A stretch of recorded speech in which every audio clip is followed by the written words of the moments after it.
Welcome, garden friends, to another exciting episode of AJ's Green Thumb. What you guys are looking at is my magnolia bed, my former magnolia bed, and it sits on an embankment. Here's a retaining wall that is roughly 13 to 14 feet long and about 2.5 to 3 feet tall. So it's adjacent to my vegetable garden or my raised bed garden that you guys see in a lot of my videos. These are just some of the pictures prior to me putting in that vegetable bed walkway. And this is the view from that bed. So this bed basically consisted of this dwarf magnolia called Little Gem. It's hardy in zones 6 to 10, and it's underplanted with numerous perennials, including asters and coneflowers, coreopsis and sedum, and it has a boxwood hedge, as you could see in the front. This is a previous picture of my vegetable bed. So like I said, the Little Gem magnolia was pretty much the centerpiece of this garden. Here it is in bloom. Heavenly flowers, heavenly scent. Here's some more pictures of the underplantings of the Coreopsis nana. So it was, like I said, a pretty dominant feature in this bed. Here is the Goldstern Black Eye Susan, also called, and it pairs very well with stonecrop, or sedum as it's generally called. This is prior to the fall color that you can see hints of it right here. Beautiful combination. So I will miss that, and I'll try and recreate that elsewhere in the garden once I transplant all of these perennials.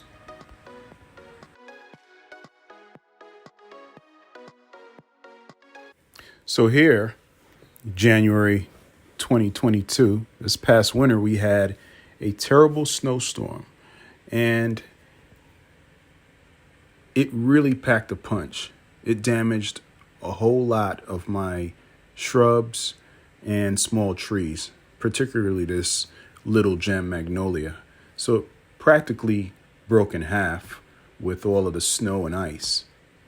So here I am taking it down. Here's all the beautiful foliage.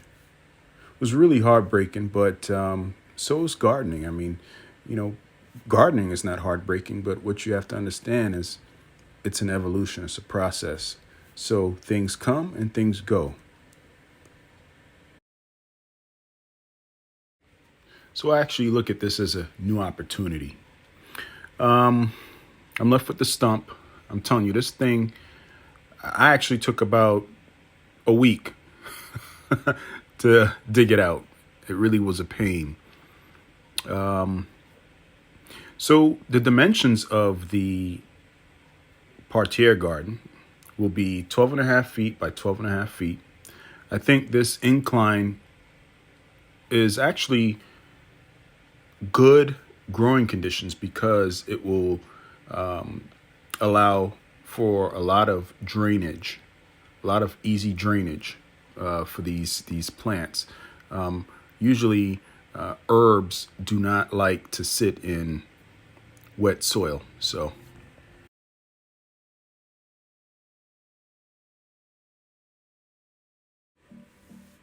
I'm just going back and forth in between cleaning up weeds and trying to get this stump out of the ground. So being that I've neglected this area for quite some time, it's developed so many weeds. It's insane. So many weeds. So like I said, I'm trying to get this tree out. And when I get bored doing that, then I jump to picking out weeds. But this pickaxe really came in handy. I was able to cut through a lot of thick roots.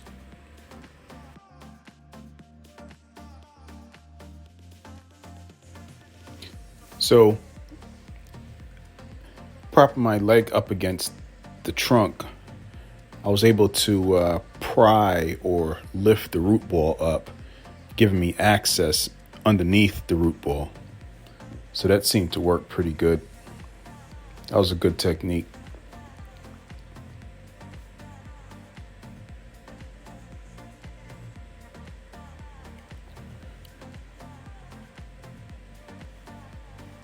And I mean, that's pretty much all I could do. I mean, I didn't have any major machinery to assist, so it's just brute force, rocking back and forth, dislodging the root mass. It's actually kind of fun.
All right, so this little gem magnolia, dwarf magnolia, has been removed.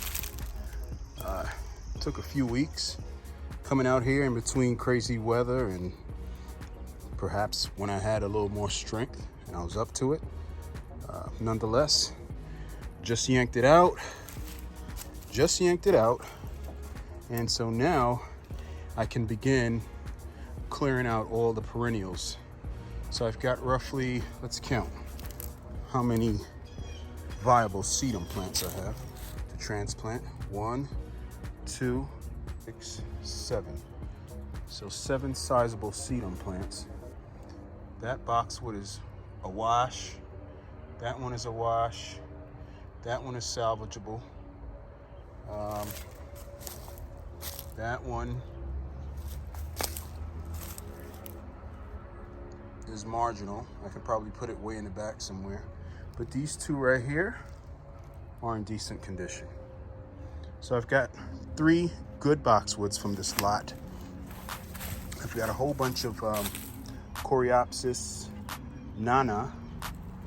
It's spread, so I'm able to probably get, I don't know, probably 20, 25 plants and transplant those somewhere. So I'm keeping a count in my head and on video. And over here I've got Goldstern, Black Eye Susan. I think I started off with 5 plants, and that has since spread.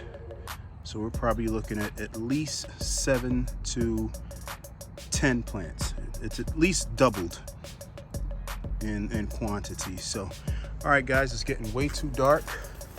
The dimensions for my Partier herb garden will be 12.5 feet by 12.5 feet. I think I have plenty space to go ahead and do that. The challenge will be leveling out this sloped bed somewhat so that when I put my centerpiece, which will be a plinth and probably an urn or a statue, depends. I haven't made my mind up yet. Actually, some rather disappointing news. I just checked my voicemail, and I had ordered a beautiful black cast iron urn that was going to sit on top of the plinth right here. It was going to be gorgeous, but supposedly, according to them, they had it shipped back to them because it broke in transit. So they've since refunded my card. I'm gonna get something maybe not as fancy, but I'm gonna get a suitable replacement. And that's the first thing. I'm gonna start with the hardscape, get that done after transplanting all of these perennials, and kind of sort of leveling out this bed around that centerpiece. And then I will start designing that 12 by 12 foot bed. All right, to be continued.